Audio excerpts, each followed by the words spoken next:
আর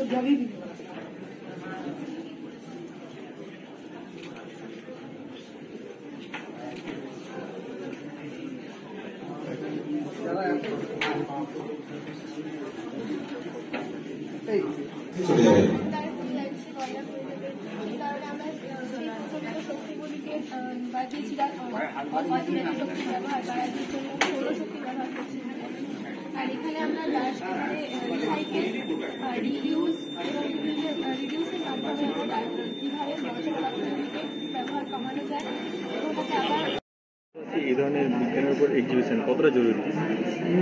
কতটা জরুরি?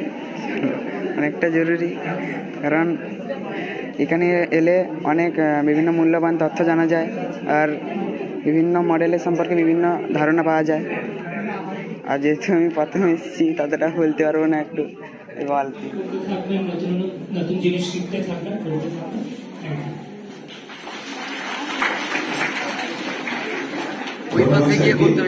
এরপর আমরা বক্তব্য আমাদের এডিএম স্যার আছেন, এডিএম ডিপি মাননীয় অনির্বাণ কোলে মহোদয়ের কাছ থেকে আমরা বক্তব্য শুনবো, স্যারের কাছ থেকে বক্তব্য শুনবো। নমস্কার প্রিয় আমাদের ছাত্রছাত্রীরা যারা আজকে অনুষ্ঠানে, যদি কোনো প্রাণঘাতী বা ধ্বংসাত্মক কাজে ব্যবহার করি তখন সেটা হয় অভিশাপ। যে সমস্ত স্কুলগুলোতে আগে 10 বছর আগে এরকম ছিল না, এখন যত স্কুলগুলোতে সুবর্ণ জয়ন্তী বা প্লাটিনাম জুবিলি বা 120 বছর পূর্তি এই সমস্ত হচ্ছে, আমি সব জায়গায় যাই, আমি দেখি সব জায়গায় ছেলেমেয়েরা এরকম একটা বিজ্ঞান মেলা সব স্কুলে তারা পেয়েছি। মাননীয় শ্রীমতী মামনি জানা মহোদয় ম্যাডামকে, কর্মাধ্যক্ষ শিশু নারী উন্নয়ন মেদিনীপুর জেলা পরিষদ। আমরা ম্যাডাম কিন্তু বরণ করে নিচ্ছি, আমাদের মধ্যে ম্যাডাম চলে এসছে শত কাজ।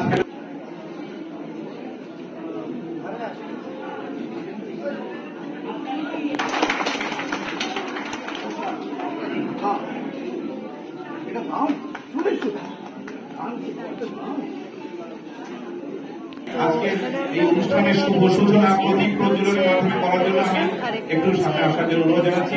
রেন ওয়াটার হারভেস্টিং দিয়ে হচ্ছে, আরেকটা হচ্ছে ভার্টিক্যাল ফার্মিং।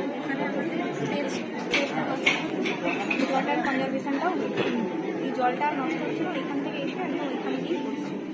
আর রেন ওয়াটার সেটা হচ্ছে সার্ভার, যেটা ওখানে হচ্ছে বৃষ্টির জলটা সঞ্চিত হবে এবং সেখান থেকে একটা আলাদা ট্যাঙ্কের আছে সেখানে স্টোর হবে এবং ওই স্টোরেজ থেকে আমরা একটা সার্কিট যোগ করেছি যেটার সাথে একটা সেন্সার লাগানো আছে। তো মাটিটা যদি ভিজে থাকে সেই সেন্সারটা কাজ করবে না, আর যখন মাটি শুকনো থাকবে সেই সেন্সারটা কাজ করবে এবং অটোমেটিকলি মোটর স্টার্ট হয়ে যাবে। হয়ে যাবে তখন ওই সিগন্যালটা এলে মোটরটা অটোমেটিকলি বন্ধ হবে। এটাই হচ্ছে জল সঞ্চিত করা।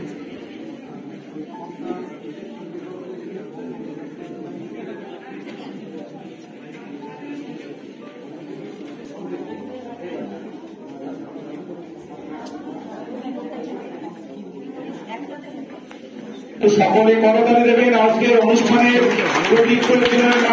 উদ্বোধন হচ্ছে, সকলে একটু জোরে করতালি। এই ধরনের জিনিসগুলো খুবই জরুরি, কারণ যেটা বললাম পড়াশোনার মধ্যে থাকা তো অবশ্যই জরুরি, কিন্তু তার পাশে যে টেকনোলজিগুলো ইউজ করা হচ্ছে, আমরা দিনকে দিন ফিউচারে টেকনোলজি নিয়েই বেশি এগিয়ে যাচ্ছি, তো সেইটা সম্পর্কে জানাটা খুবই জরুরি। আমাদের একটা মেন্টালিভাবে ইমপ্রুভমেন্টও হয় যে এই জিনিসগুলো প্র্যাকটিক্যালি করা যায়, আমরা কীভাবে এই জিনিসগুলো আরও উন্নত করতে পারবো সেটা নিয়ে একটা ধারণা আসে। আর এই আর কি, আরও অনেক যারা মডেল করেছে সেখান থেকেও অনেক কিছু জানা যাচ্ছে, কীভাবে টেকনোলজিকে আরও আমরা ইমপ্রুভ করতে পারবো, ফিউচারে লাগাতে পারবো সেটা সবার কাছে। আমার নাম হচ্ছে ঐশিকা সরকার, স্কুল হচ্ছে ভীমেশ্বরী বালিকা বিদ্যাপীঠ হাই, ভীমেশ্বরী বাজারে আছে এবং আমরা ক্লাস 9-এ পড়ছি। পাশাপাশি এই ধরনের এক্সিবিশন কতটা জরুরি? এখন সমাজে নানা রকম কুসংস্কার তৈরি হয়েছে। এই কুসংস্কারগুলোকে কমানোর জন্য বিজ্ঞান অত্যন্ত জরুরি। এই বিজ্ঞানের প্রযুক্তিকে উন্নত করার জন্য এখন এরকম মডেল তৈরি করে প্র্যাকটিক্যালি বিজ্ঞানকে সবার সামনে প্রদর্শন করাতে হবে। এই প্রদর্শনের জন্য এই রকম আয়োজন অনুষ্ঠিত করা খুবই জরুরি। এরকম আয়োজন অনুষ্ঠিত হলে বিভিন্ন বিজ্ঞান মডেলের সাহায্যে যে সমস্ত লোকেরা আসে তাদের মনেও বিজ্ঞানের প্রতি আগ্রহ জন্মাবে এবং দেশের বিজ্ঞান আরও উন্নতি হবে। ফলে আজকে মানুষ চাঁদে পা রেখেছে, পরে অন্য কোনো গ্রহে পা রাখবে যেখানে মানুষ তাদের বাসস্থান গড়ে তুলতে সক্ষম হবে। এইগুলি বিজ্ঞানের দ্বারাই সম্ভব হবে। এই বিজ্ঞানের জন্য মানুষ নানা কাজ করতে পারে। এছাড়া এই যে কুসংস্কার, এই কুসংস্কারগুলিকে দূর করার জন্য অন্যতম উপায় হলো বিজ্ঞান। রণদীপ দাস, মৈশালী তৈলক্য বিদ্যাপীঠ।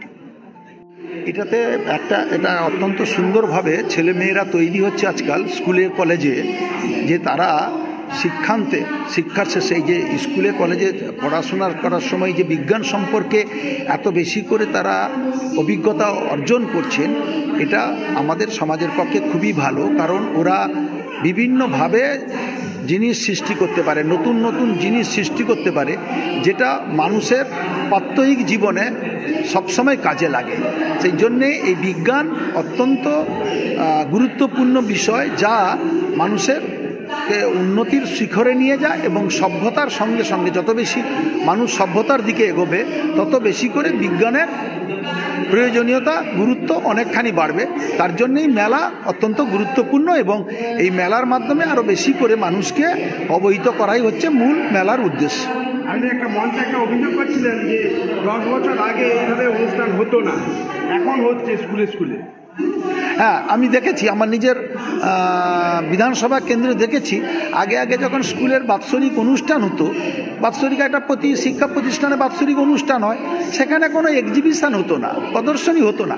এখন প্রদর্শনী করার রাজ্য সরকারের এই যে কর্মসূচি, এটা বাধ্যতামূলক কর্মসূচি, এটা করতেই হবে।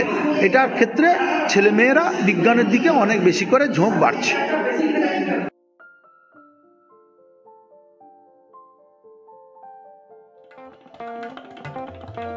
দেশ থেকে বিদেশ, জেলা থেকে ব্লক, রাজনীতি, খেলা, বিনোদন সমস্ত খবরে টাটকা আপডেট পেতে সাবস্ক্রাইব করুন আমাদের চ্যানেল হলদিয়া লাইভ।